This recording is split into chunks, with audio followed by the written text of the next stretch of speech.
મારે ભક્તિ તમારી કરવી છે. આવે જીવનમાં તડકા છાયા, સુખ કે દુઃખ ના પડે પડ છાયા. આવે જીવનમાં તડકા છાયા, જય હો જય હો. સુખ કે દુઃખ ના પડે પડ છાયા. આવે જીવનમાં તડકા છાયા, સુખ કે દુઃખ ના પડે પડ છાયા. આવે જીવનમાં તડકા છાયા, સુખ કે દુઃખ ના પડે પડ છાયા. આવે જીવનમાં તડકા છાયા, સુખ કે દુઃખ ના પડે પડ છાયા. આવે જીવનમાં તડકા છાયા, સુખ કે દુઃખ ના પડે પડ છાયા. કાયા રહે કે ના રહે, મારે માયા તમારી કરવી છે.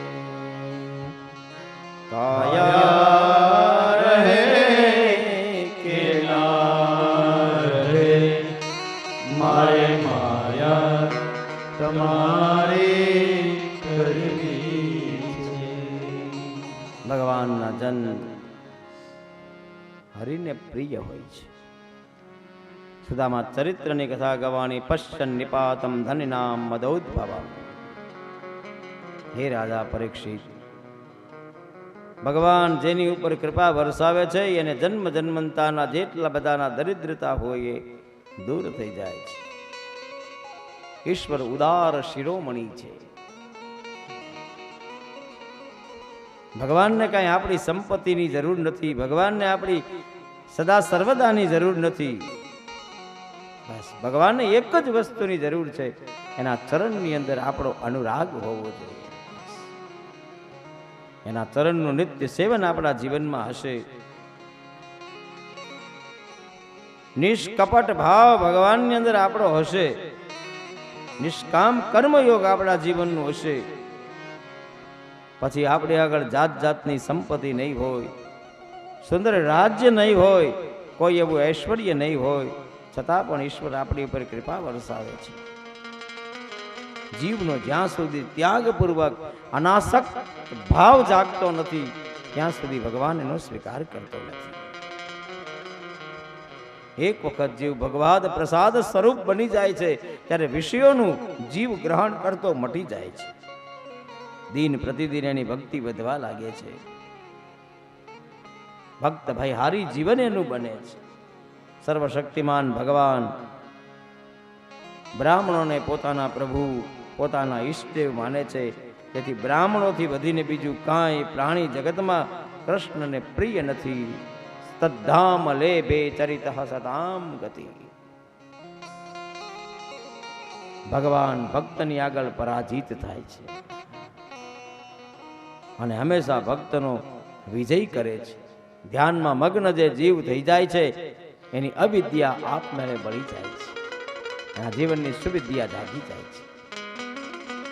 ભગવાનને માનવા વાળા, ભગવાનનું જ કામ કરવા વાળા, ભગવાનમય જ પોતાના જીવનને જીવવા વાળાનો ભગવાન ઉદ્ધાર કરે છે. અને જે ભગવાનના માટે ઘસાય, લબ્ધ ભાવો ભગવતી કર્મ બંધાદ વિમુચ્યતે. ભગવાનનું કામ કરીએ ને તો કર્મના બંધનમાંથી જીવને મુક્તિ મળી જાય છે. એક શબ્દનો પ્રયોગ છે, પ્રેમ ભાવથી ભગવાનનું કામ કરવું જોઈએ. આપણી ઘરવાળીને ગમે છે એટલે પૂજામાં ઊભા રહીએ તો આપણી પૂજાનું કાંઈ પરિણામ નથી. જેટલો આપણા ઘરવાળીને પૂજામાં પ્રેમ છે એટલો પ્રેમ આપણને પણ હોવો જોઈએ. ભગવાનનું કામ થોડું કરો પણ પ્રેમથી કરો. ભગવાનનું કામ થાય એટલું કરો પણ પ્રેમથી કરો. કર્મના બંધનમાંથી મુક્તિ ઈશ્વરના કામથી મળી જશે. કોઈ પણ મોટી ઇમારત ઊભી હોય ને એના પાયાની અંદર પથ્થર પડ્યા હોય છે ત્યારે એ ઇમારત ઊભી હોય છે. એવી રીતે આ જિંદગીના પાયાની અંદર જેને ભગવાનનું કામ છે એની ઇમારત મજબૂત છે. પાયા નબળા તો ઇમારત પણ નબળી પડે છે. જિંદગીની ઇમારત પણ ભક્તિના પાયા મજબૂત હશે તો સર્વોત્તમ થશે, સર્વશ્રેષ્ઠ થશે. કોઈ પણ કાર્ય તો જ દીપે છે જે કાર્યની અંદર પરમાત્માનો હાથ હોય છે. પરમાત્માની એમાં સુગંધ સમાયેલી છે. એક વખત જિંદગીમાં ખાલી ભગવાન તરફ જવાનો ભાવ કરો અને પછી એ રસ્તા ઉપર તમે તમારા ચરણને ચલાવો તો ચોક્કસપણે ઈશ્વર આપણા કર્મના બંધનમાંથી આપણને મુક્ત કરે છે. સુદામા ચરિત્રની કથા ગવાણી. ભગવાન 80 વર્ષના થયા છે. ભગવાનના મનમાં વિચાર છે એક વખત મારે ગોપીઓને મળવું છે. વસુદેવ અહીં કુરુક્ષેત્રના મેદાનમાં યજ્ઞ કરે છે અને એમાં ભગવાનને નિમંત્રણ આપ્યું છે.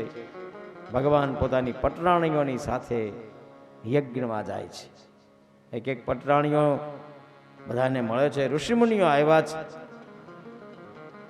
જાંબવતી, રૂક્ષમણી, ભદ્રા, સત્યા, સત્યભામા, કાલિંદી, શેબ્યાજી, લક્ષ્મણા, રોહિણી, કૃષ્ણ પત્નીઓ બધા લોકો ભેગા થયા છે.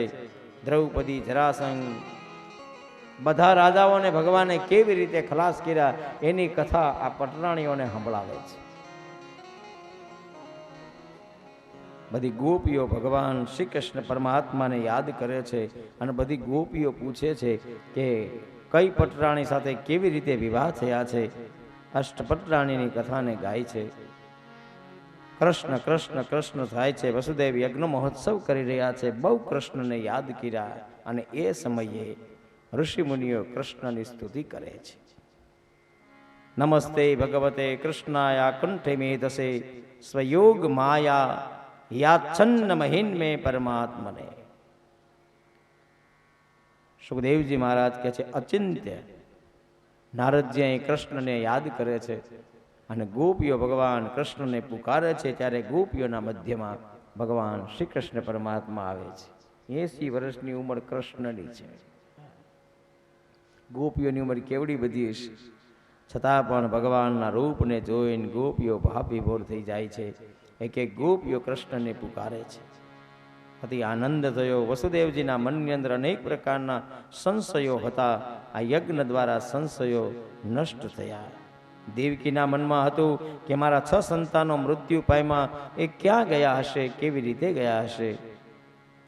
6 સંતાનોના દર્શન કરાવ્યા. યોગ ભ્રષ્ટ જીવાત્મા કૃષ્ણ આવ્યા અને એના કારણે બધાનો ઉદ્ધાર થયો છે. માના મનમાં એક ઈચ્છા છે ભગવાન કૃષ્ણ મારા ખોળામાં માથું રાખે અને એના માથામાં હું હાથ ફેરવું તો મને એમ લાગે કે માતૃ ઋણમાંથી હું મુક્ત થાઉં છું. ભગવાન શ્રી કૃષ્ણ પરમાત્મા મસ્તક રાખીને સૂતા.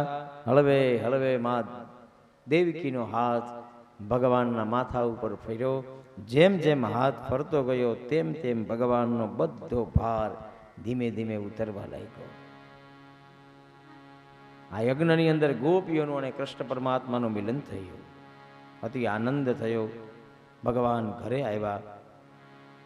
ભગવાને વિચાર કર્યો કે હવે પાંડવોને કંઈક આપવું પડશે, શું કરવું વિચાર કરતા હતા. એ સમયે સુભદ્રા હરણની કથા ભાગવતમાં ગવાણી છે. કૃષ્ણ પરમાત્માએ સુભદ્રા હરણ કરાવ્યું. સુભદ્રાને કહ્યું તને અર્જુન ગમે છે? સુભદ્રાએ હા પાડી. અર્જુનને કહ્યું તને સુભદ્રા ગમે છે? તો અર્જુને હા પાડી. નિર્ણય થયો કે રથની અંદર સુભદ્રા બેસે, રથ સુભદ્રા ચલાવે અને અર્જુન અંદર બેસી જાય. આમ રથ લઈને જઈએ તો બધું કામ થાય.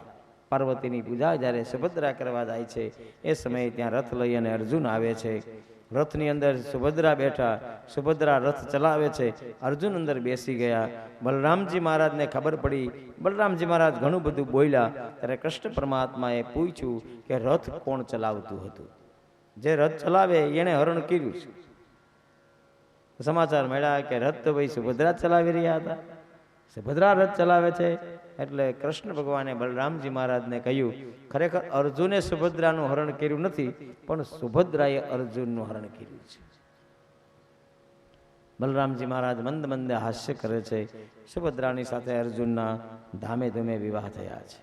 આ ત્યારથી બેનો ગાડી ચલાવે. આપણે ઘણા મોટા શહેરમાં જોઈએ ને, સ્કૂટી બેન ચલાવતી અને ઘરવાળો પાછળ બેઠો બેઠો ને સલાહ દેતો જતો હોય. હવે તો સમય ઘણી જગ્યાએ એવું જોયું છે કે ભાઈને ગાડી ચલાવતા આવડતી જ ન હોય, બેન ગાડી ચલાવતા હોય, ભાઈ એની બાજુની સીટમાં બેઠા હોય. સુભદ્રા હરણની કથા ગાઈ, અતિ આનંદ થયો. બસ ભગવાન શ્રી હરિની બધાએ ભેગા મળી અને વેદ સ્તુતિ કરી છે. શંકર ભગવાનના ભક્ત ધનવાન છે, કારણ કે શંકર ભગવાન અને ભગવાન વિષ્ણુ અલગ અલગ દેવ છે. વિષ્ણુ મુક્તિના દાતા છે.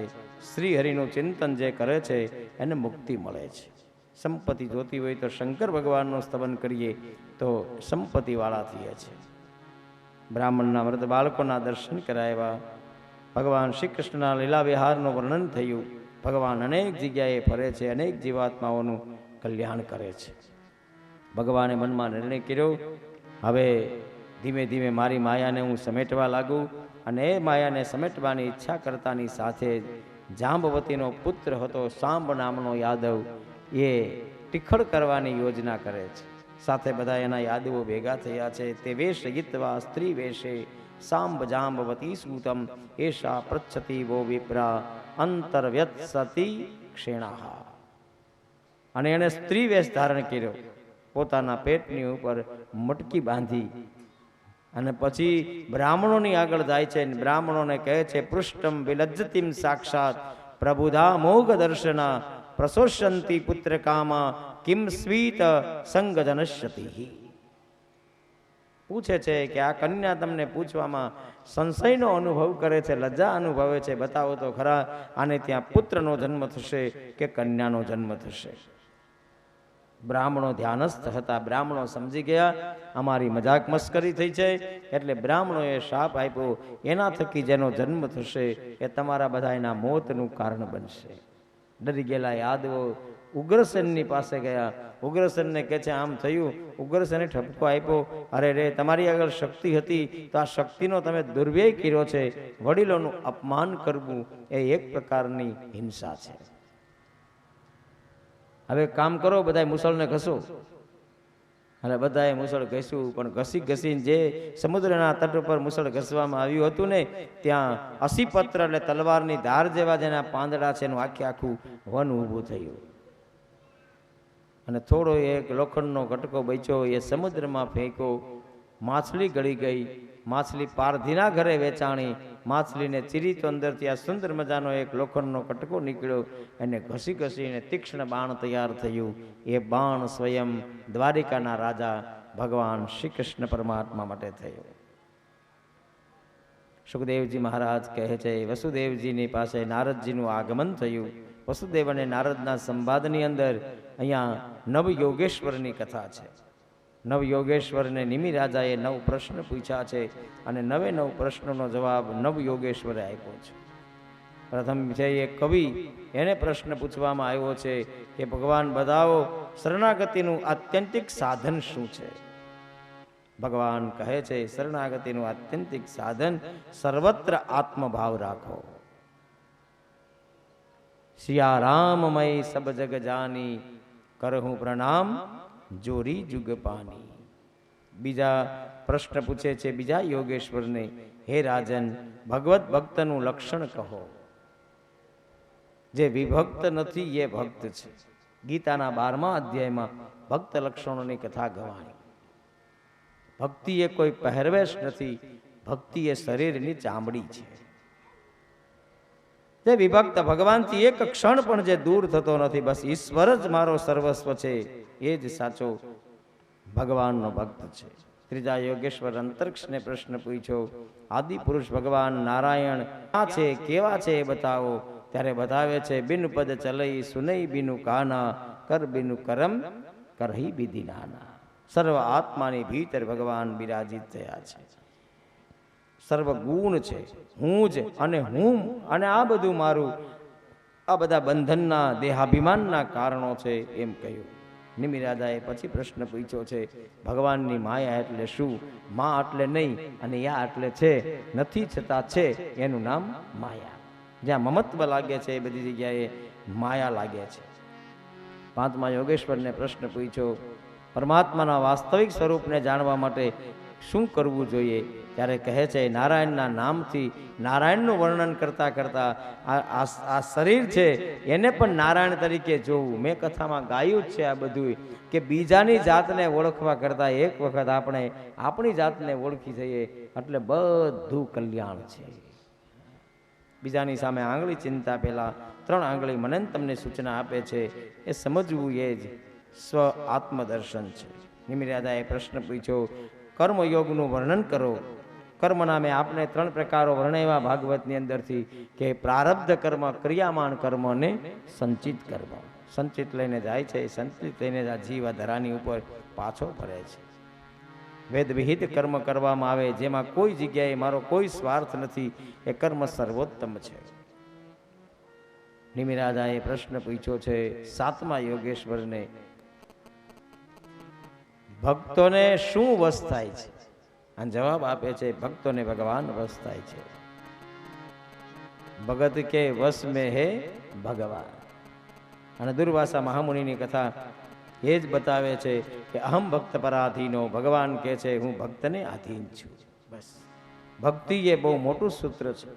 તમારા જીવનની સર્વ કામનાઓ, તમારા જીવનની સર્વ વસંતો, તમારા જીવનની સર્વ રજોગુણી અવસ્થા છે એ આત્મયોગની અંદર પ્રગટ થઈ જાય છે, ત્યારે તમારા જીવનમાં ભક્તિ ખીલે છે. 8મા યોગેશ્વરને પ્રશ્ન પૂછ્યો છે, ઇન્દ્રિયો ઉપર વિજય કેવી રીતે મેળવવો? આ બધું કથામાં લગભગ મેં જેટલું આવ્યું એટલું તમને સમજાવવાનો અને ગાવાનો પ્રયત્ન કર્યો છે. જીવ ઇન્દ્રિયોને વશ છે, પણ એક સમય એવો આવવો જોઈએ કે ઇન્દ્રિયો જીવને વશ થઈ જાય. વાસના વાસુદેવસ્ય ભુવનત્રયમ, હર ઈચ્છાઓ ઈશ્વરની સાથે જોડાયેલી છે. અને હર ઈચ્છાઓ ઈશ્વરની સાથે જોડાય એટલે આપણે બધાએ ભગવાનના કૃપા પાત્ર છીએ, એ આપણને ખબર હોવી જોઈએ. અને એ ખબર પડી જાય તો આપણા જીવનની અનેક કામનાઓ છે એ ઈશ્વર સાથે જોડાય.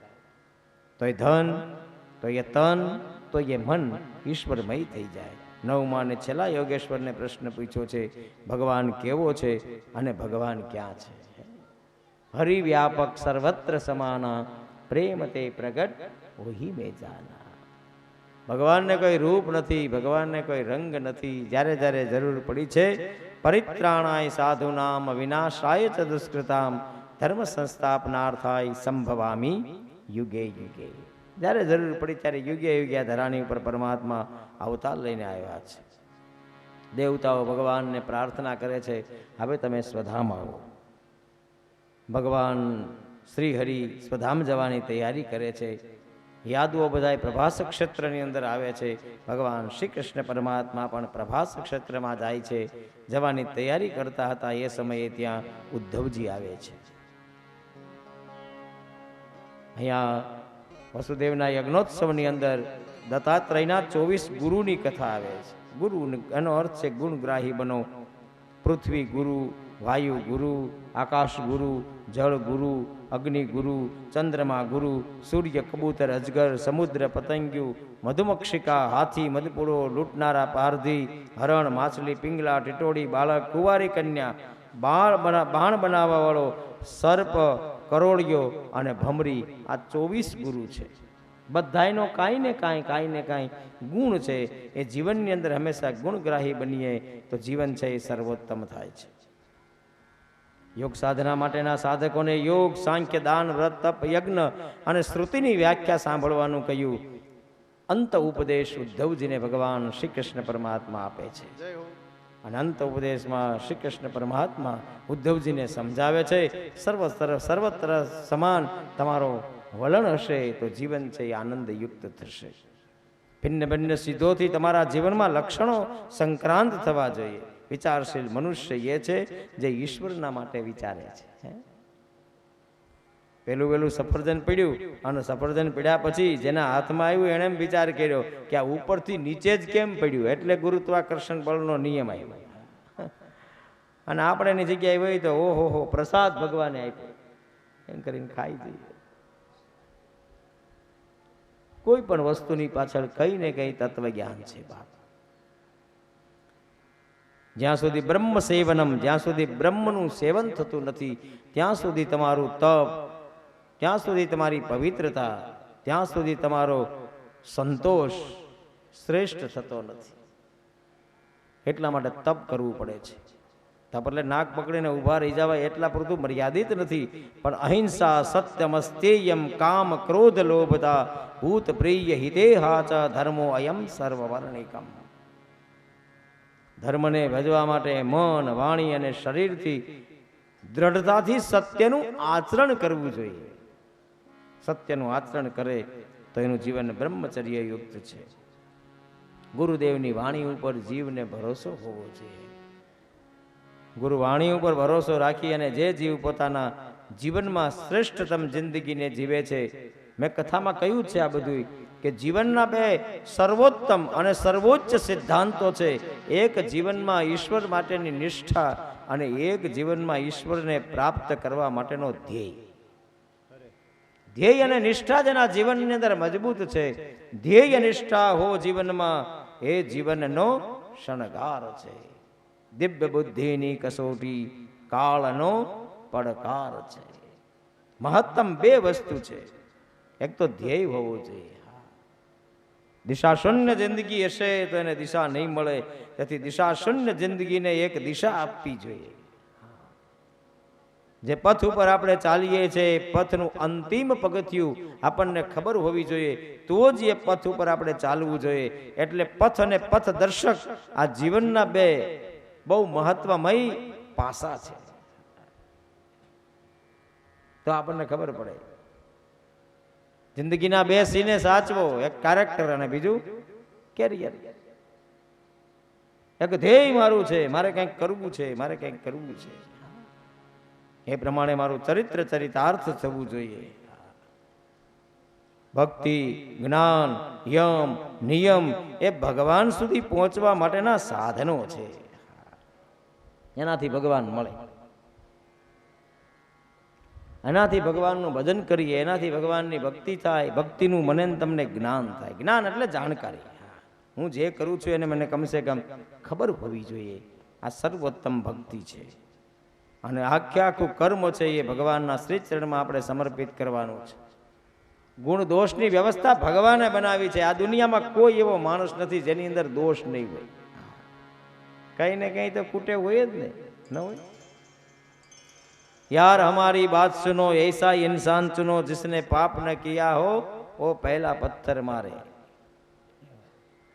હમણાં અહીંથી ઊંચી આંગળી કરાવીએ કોઈને જીવનમાં કોઈ દી પાપ ન કરે, ઊંચી આંગળી કરો.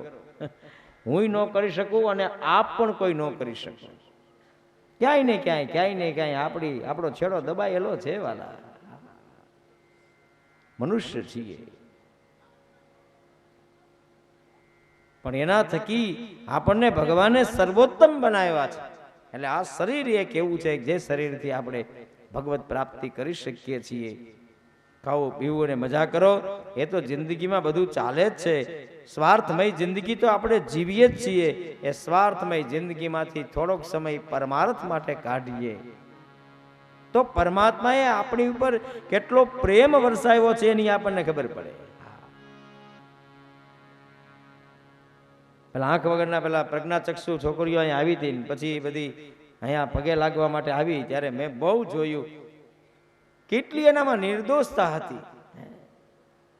આંખ નથી એટલે દુનિયા શું છે એને ખબર નથી, કેવા છે એ ખબર નથી, કેવું રૂપ છે એ ખબર નથી, જિંદગીમાં કોઈ દી એને જોયું જ નથી. ત્યારે એ જોતા જોતા મને અહીં વ્યાસપીઠ ઉપર એક વિચાર આવ્યો, ભગવાન મને બે આંખ આપીને પરમાત્મા તે મારી ઉપર કેટલી કૃપા વરસાવી છે. જેને કાન નથી એને પૂછો તો ખબર પડે કે કાનની શું કિંમત છે. જેને પગ નથી એને પૂછો પગની શું કિંમત છે.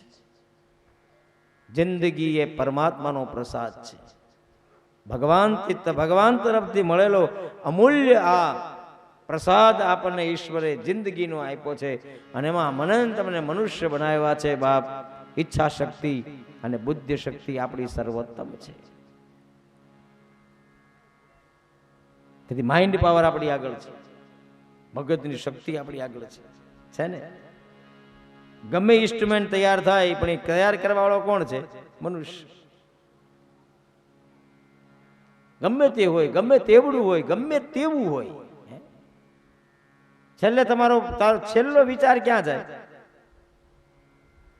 એ જ જગ્યાએ જાય ને. હું પહેલો પ્લેનમાં બેઠો ને પછી મને બારીની સીટ આપી હતી.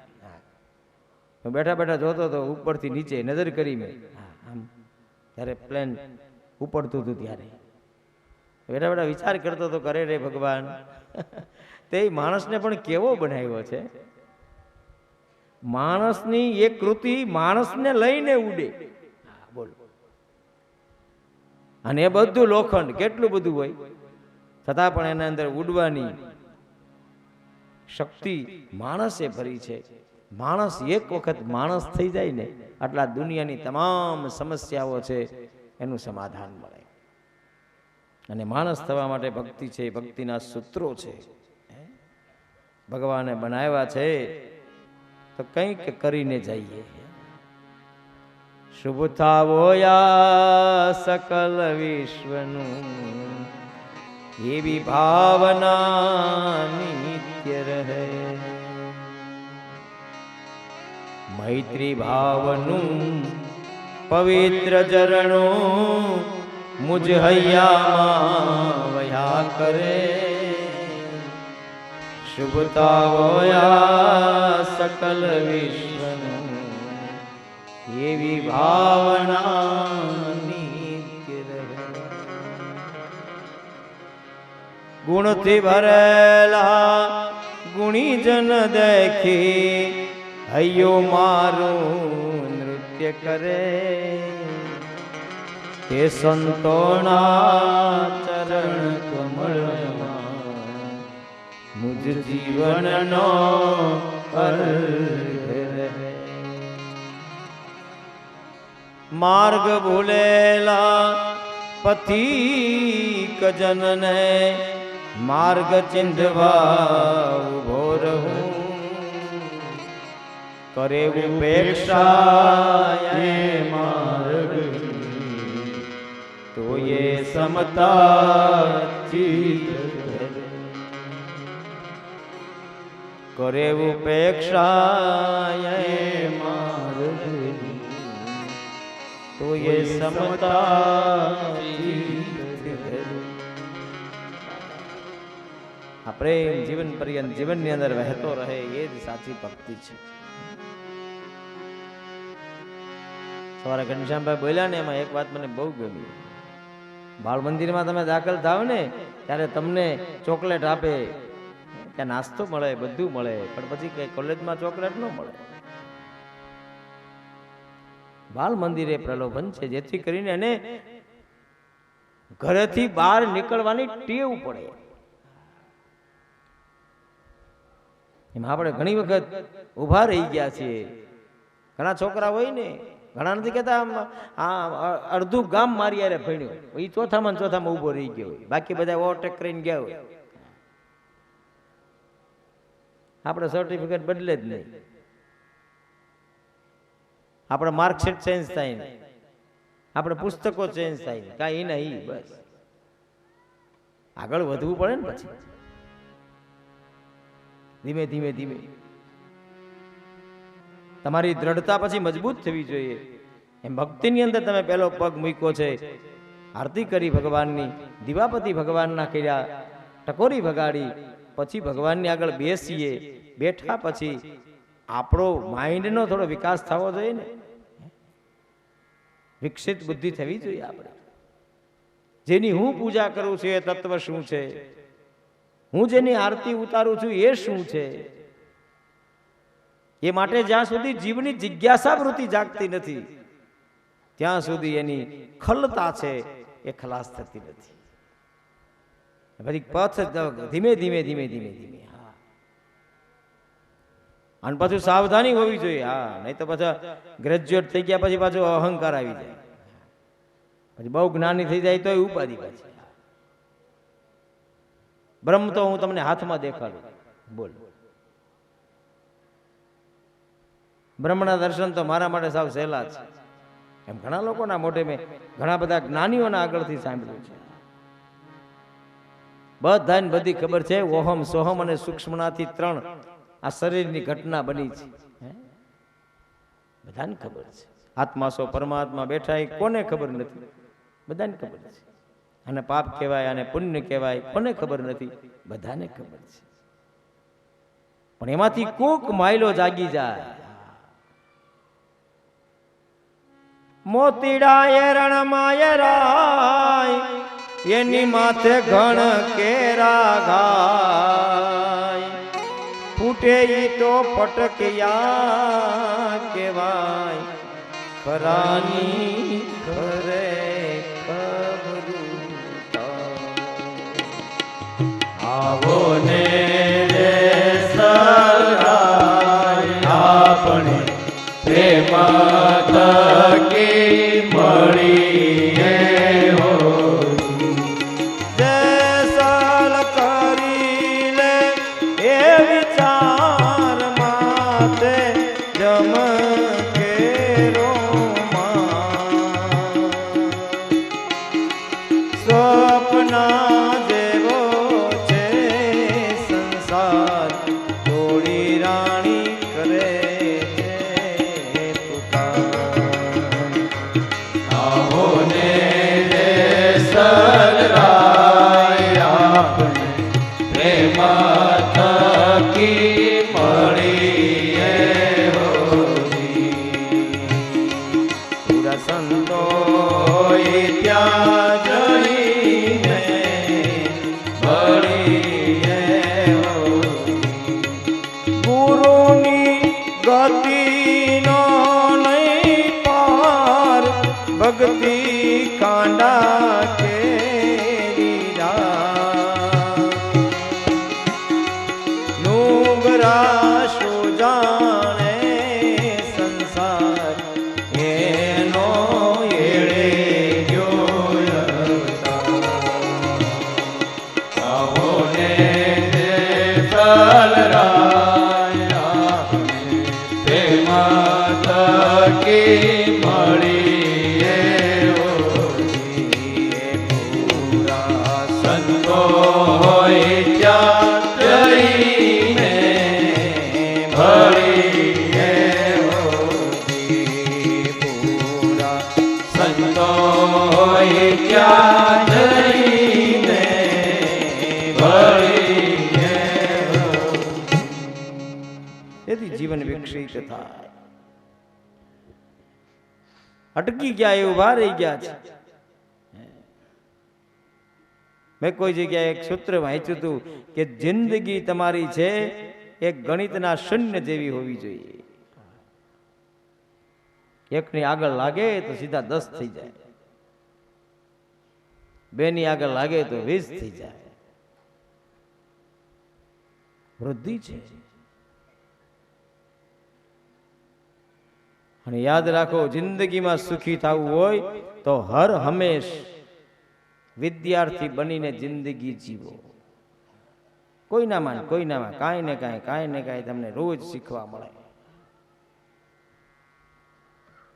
હું તો આ ભાઈ કીર્તિભાઈ બોલ્યા, કેતનભાઈ બોલ્યા, ઘનશ્યામભાઈ બોલ્યા, પેલા બાપુ બોલ્યા, ભીખારામ બાપુ, ગઈકાલે પેલા સ્વામીજી બોલ્યા,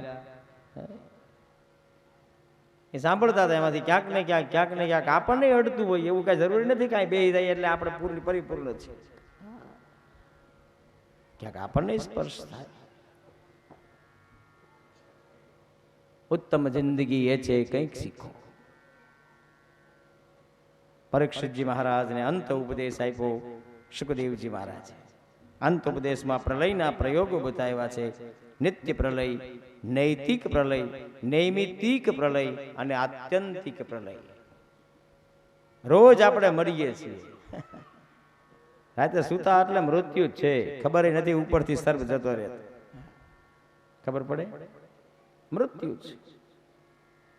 નૈતિક પ્રલય થાય ઘણી વખત, બીજાની સંપત્તિ જોઈને આપણને એને ખેંચવાનું અથવા લેવાનું મન થાય.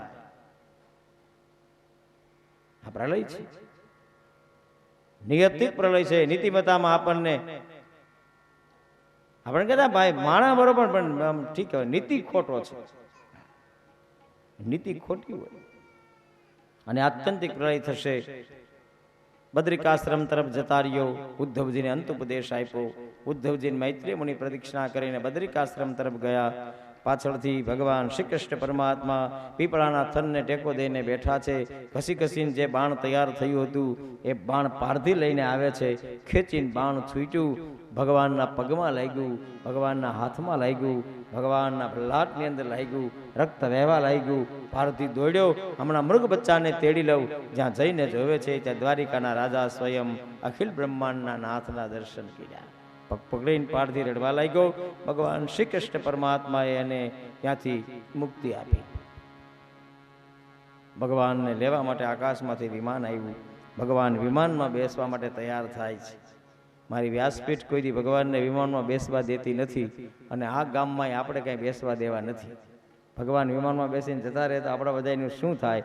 એટલે મારા ઠાકરને હું પ્રાર્થના કરું, દ્વારિકાના રાજાને હું વિનંતી કરું, હે જગત નિયંતા, આપ આ યજ્ઞ મંડપમાં એક ક્ષણ માટે પણ કોઈ જીવ આવ્યો હોય, એક ક્ષણ ખાલી જોવા માટે, ભલે કથા ન સાંભળી હોય, ખાલી સાફસૂફ કરવા પૂરતા પણ આ યજ્ઞ મંડપમાં જે જીવ આવ્યા છે એ બધાય જીવના હૃદયની અંદર તમે જાઓ અને બધાયના હૃદયમાં ભક્તિ, જ્ઞાન અને વૈરાગ્યના અંકુરો ફૂટે. એ ભાવથી અહીં વ્યાસપીઠ ઉપરથી મારા ઠાકરને તમારી બાજુ મોકલું છું. તમારે બધાને હૃદય ખોલવાનું છે અને ભગવાનને એની અંદર પધરાવાના છે. ઓ વિશ્વાસુ ના વિશ્વાસુ, ઓ વિશ્વાસુ, હાથ જોડી ભગવાનને પ્રાર્થના કરો. ઓ વિશ્વાસુ ના વિશ્વાસુ, ઓ વિશ્વાસુ ના વિશ્વાસુ. હે મારું હૃદય કમળ છે પ્યાસુ, મારું હૃદય કમળ છે પ્યાસુ. હે મારા કોણ છુપાવે આંસુ, મારા કોણ છુપાવે આંસુ.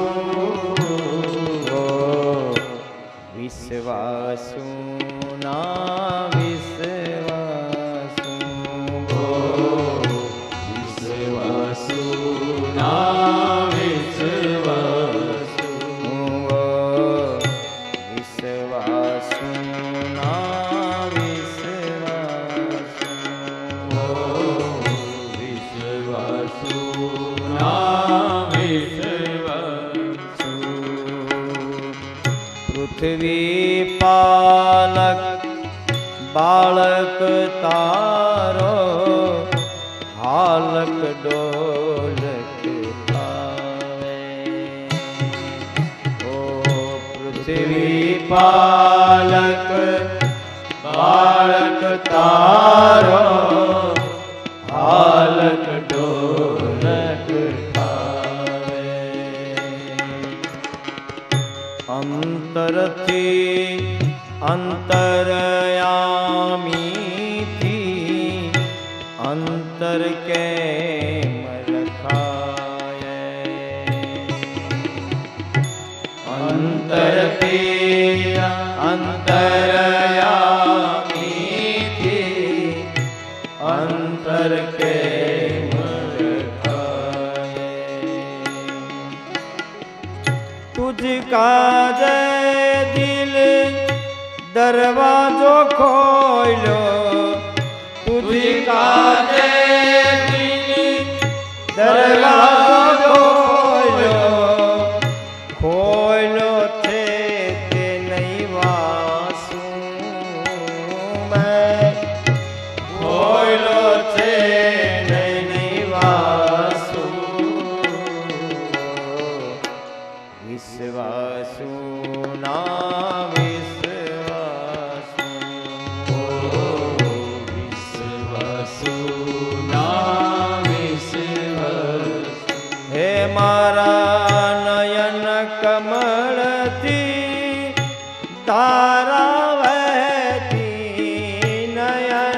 કમળથી ધારા વહેતી હૃદય કમળ છે પ્યાસું મારું હૃદય કમળ છે પ્યાસું હે મારા કોણ સુકાવે આંસુ મારા કોણ સુકાવે આંસુ વિશ્વાસુ ના વિશ્વાસુ વિશ્વાસુ ના વિશ્વાસ ભવનો રોગી ભવનો ભોગી યોગી થઈને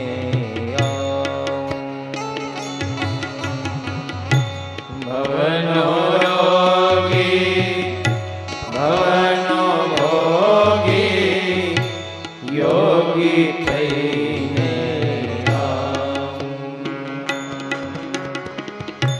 ચરણે રહેવું શરણે રહેવું મરણે તારો થાવું શરણે રહેવું શરણે રહેવું મરણે તારો થાવું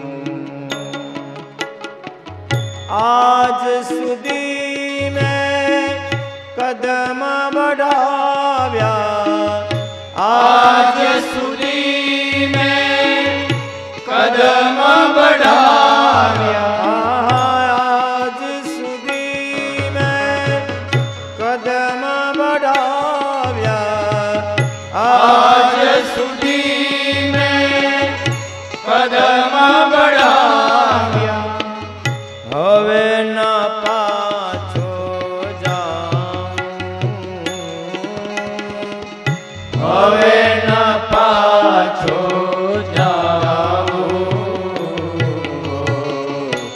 વિશ્વાસુ ના વિશ્વાસુ વિશ્વાસુ ના વિશ્વાસુ વિશ્વાસુ ના વિશ્વાસુ વિશ્વાસુ ના વિશ્વાસુ વિશ્વાસુ ના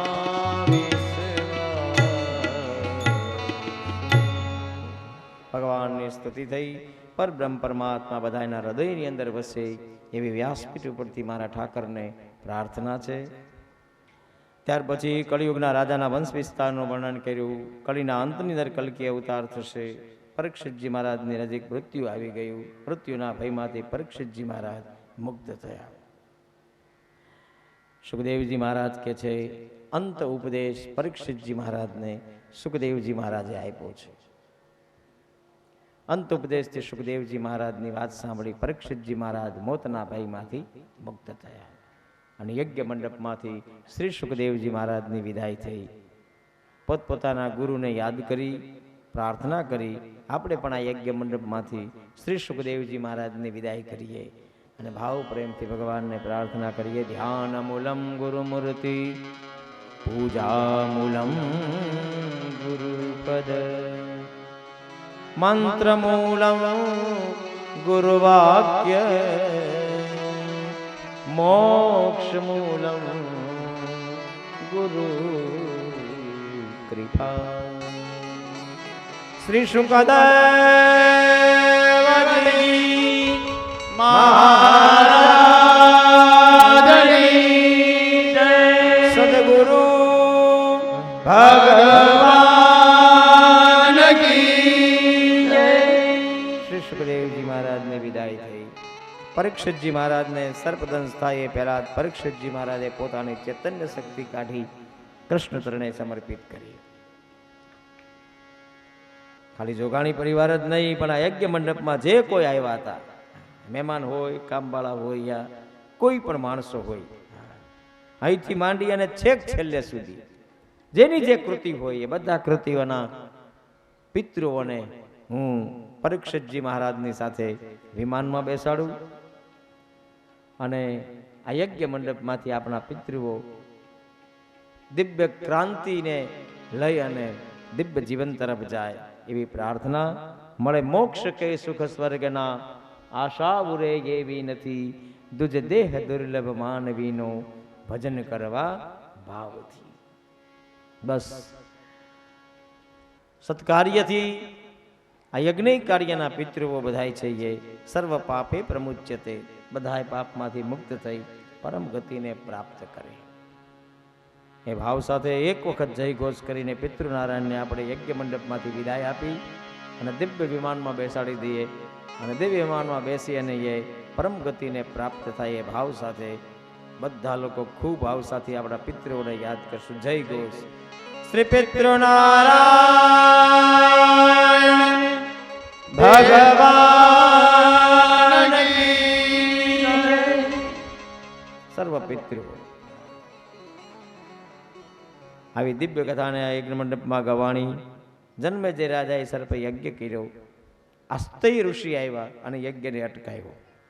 કથાનો ઉપસંહાર એટલે ઊંડી આપણે બધા કહીએ છીએ, છેલ્લે સાંભળવાનો રિવાજ હોય છે. હું પણ આપણા કાનની અંદર આ ભગવાનની દિવ્ય કથાને તમારા કાનમાં નાખું છું. 7 દિવસના યજ્ઞ કાર્યને હું તમે બધા લઈ અને યજ્ઞ મંડપમાં બેઠા હતા. ખૂબ ધામે ધૂમે આપણે ભગવાનની પોથી યાત્રા લઈ અને પહેલે દિવસે આવ્યા.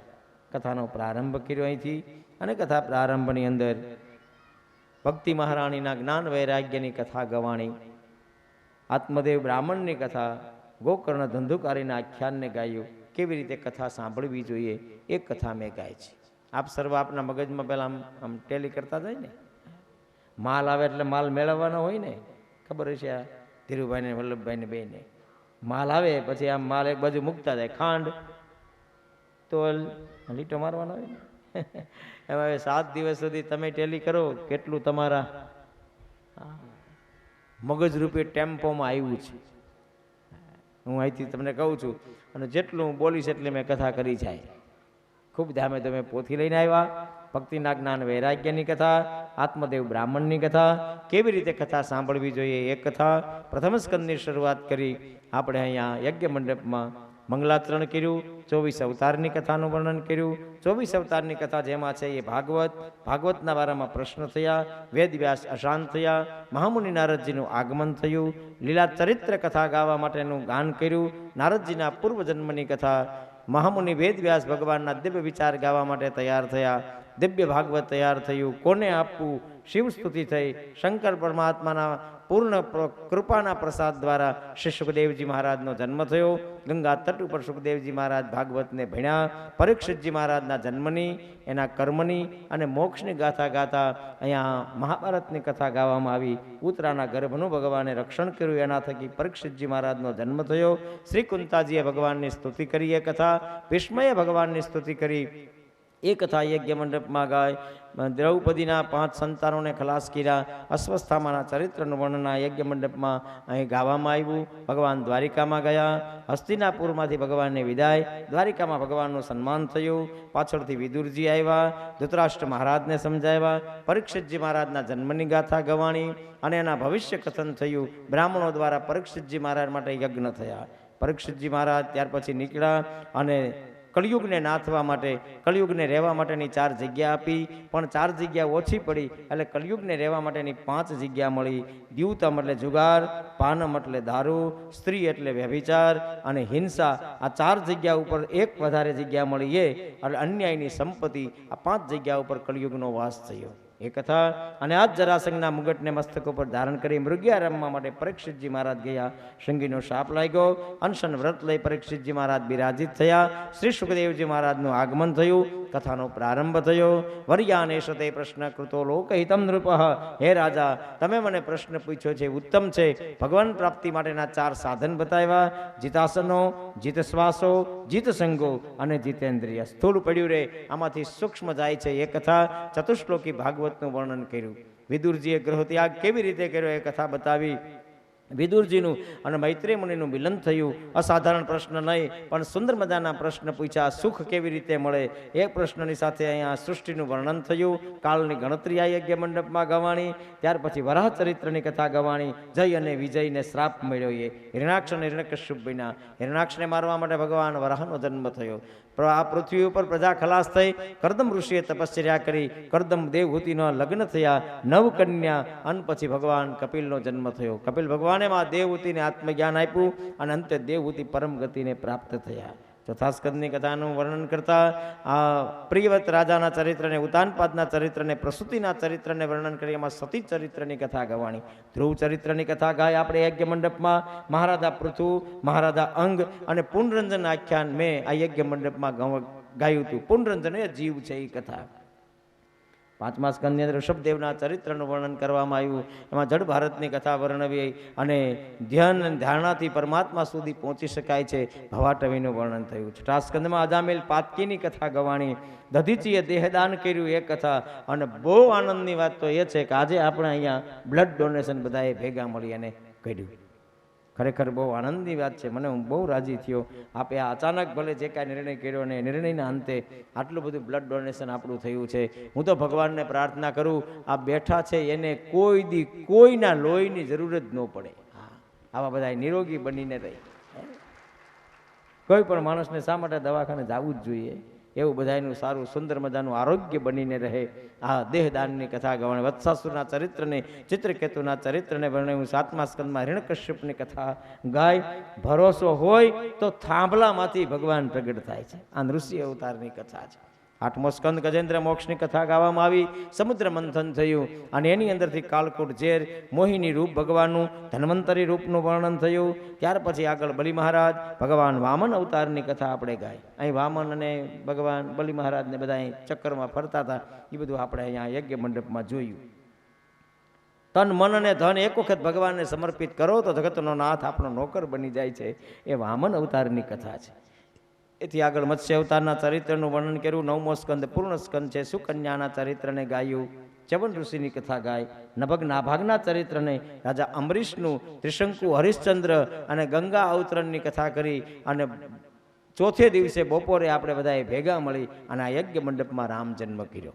બપોર પછી પાછા મળ્યા ત્યારે રામચરિત માનસનું કુછ ગાન કર્યું. બધાના મનમાં એમ હતું કે કૃષ્ણ જન્મોત્સવ અમારે ખૂબ આનંદથી કરવો છે અને ખૂબ આનંદથી કૃષ્ણ જન્મોત્સવ આપણે કર્યો. તો કે કૃષ્ણ જન્મોત્સવના દિવસે તો તમે તો સશક્ત માણસો કહેવા, આટલા બધા કાર્યક્રમને એકસાથે બધાએ તમે નિહાળ્યો અને એમાં તમે ઇન્વોલ્વ થયા. નહીં તો કૃષ્ણ જન્મ પૂરો થયો ત્યાં બધા જાન આવી, તુલસી વિવાહ એ પૂરા થયા ત્યાં બધા ભજનવાળા આવીને બેઠા હતા, મેળ કરતા હતા. 9:30 વાગ્યા એક્ઝેક્ટ. અહીંનું સાઉન્ડ મારા ઉતારે સંભળાતું હતું. તે ટકોરા મારતા હતા. મેં કીધું ઠીક, આ પાછો ડાયરો ચાલુ થઈ ગયો. આ પરમાત્માની કૃપા વગર કાંઈ થતું નથી. ત્યારથી માંડી અને સાંજના કૃષ્ણ જન્મોત્સવ કર્યો. કૃષ્ણ ભગવાનના ચરિત્રની દિવ્ય કથાઓ આ યજ્ઞ મંડપમાં ભાગવતને અનુરૂપ થઈ અને જેટલું માને, જેટલું સૂઝ્યું મને એટલું મેં તમારા કાન સુધી નાખવાનો પ્રયત્ન કર્યો છે. અને એ સાથે પરીક્ષિતજી મહારાજને મોક્ષ મળ્યો એ કથા કલ્કી અવતારનું વર્ણન સાથે આપણી દિવ્ય આ કથા 7 દિવસનો એક હતો આપણો સંકલ્પ એ અહીં પૂરો થાય છે. કથા કોઈ દી પૂરી થતી જ નથી. હરિ અનંત, હરિ કથા અનંતા. પણ એક સંકલ્પ લઈને બેઠા હોઈએ છીએ આપણે, એટલે ક્યારેય કોઈ પણ કથાને વિરામ હોતો નથી, પણ એક સંકલ્પને વિરામ આપી રહ્યા છે. આ યજ્ઞ મંડપને આપ બધાએ સુશોભિત કર્યો છે, ખૂબ આનંદની સાથે કર્યો છે. હું તો બહુ ભાગ્યશાળી છું. તમારા ગામમાં હું આ ચોથી કથા લઈને આવ્યો છું. પેલી કથા મેં જોગાણી પરિવાર જયંતિ બાપાની કરી. બીજી 2 કથા ગૌધામ કામધેનુ છે, એ લોકોના માટે એ બહુ આનંદની સાથે કરી.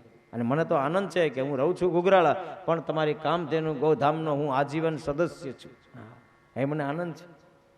સંપત્તિ સત્કાર્યમાં વપરાતી હોય તો એ શ્રેષ્ઠતમ છે. અને આ બધી ક્રાંતિઓ આપણને હજી નહીં દેખાય. આજથી 5 વર્ષ પછી જે ક્રાંતિ થઈ હશે એનું પરિણામ તમારા છોકરાઓ દ્વારા ચોક્કસપણે તમને જોવા મળશે. અને આ ચોથી કથા લઈને હું તમારી પાસે આ નાના આકડિયામાં હું આવ્યો છું. આપ સર્વ મને ઓળખો છો, લગભગ ઘણા ખરાને હું ઓળખું છું. આમાં ઘરે ઘરે ફર્યા છીએ અમે, પધરામણીમાં ગયા હોય, કોઈ પણ હિસાબે કાંઈ કોઈ સંજોગો વસાત જવાનું થયું હોય. બધી કથામાં મેં બધાને નિમંત્રણ આપ્યું છે અને ફરી વખત તમને પણ વ્યાસપીઠ ઉપરથી નિમંત્રણ આપું છું. મારું ગામ ઘુઘરાળા છે, રાજકોટ ભાવનગર હાઈવે ઉપર. ચરખા છોડો એટલે અંદર 6 કિલોમીટર આવવું પડે.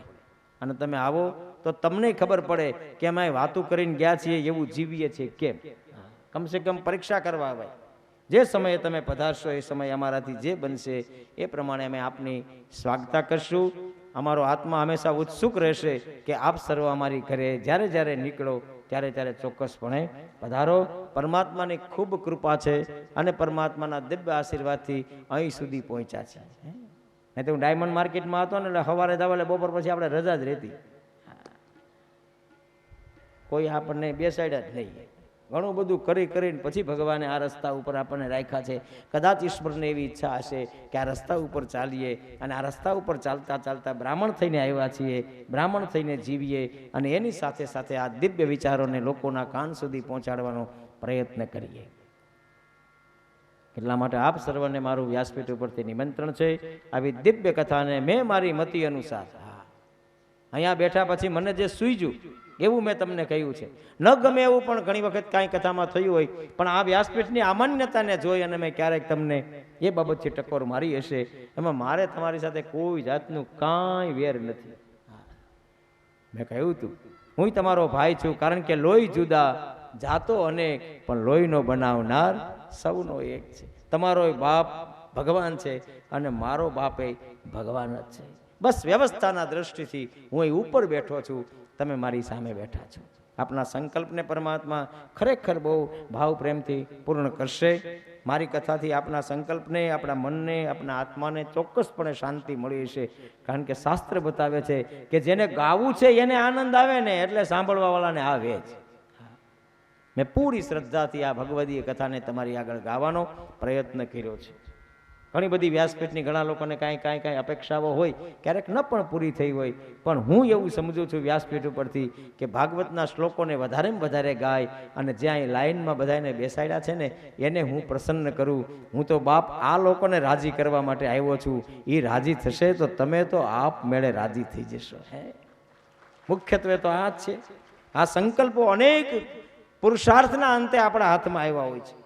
આ કથા કરવી નાની વસ્તુ નથી, બહુ મોટું કામ છે. પણ પરમાત્માની કૃપા થાય ત્યારે બધું થઈ જાય છે.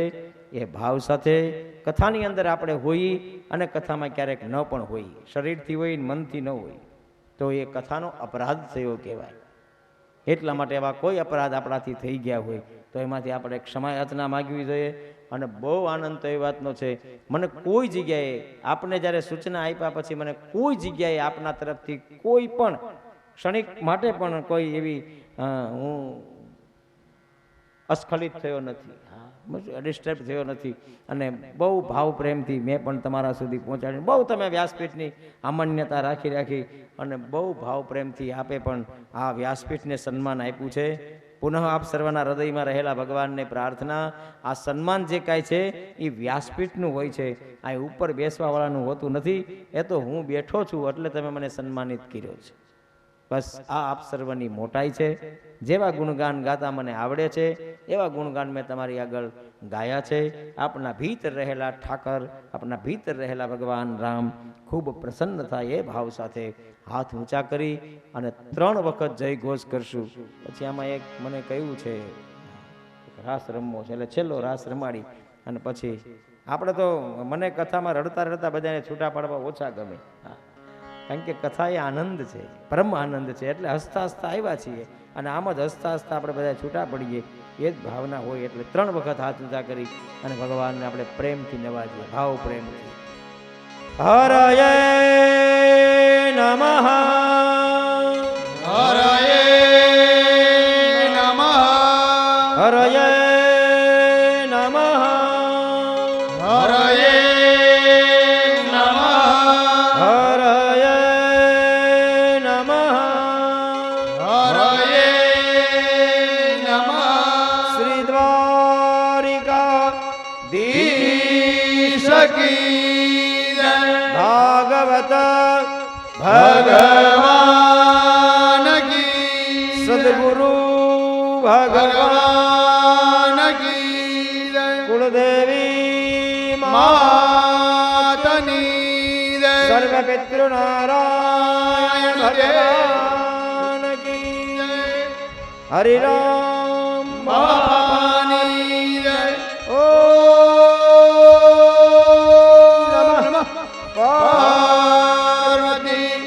પતયે હર હર મહાદેવ.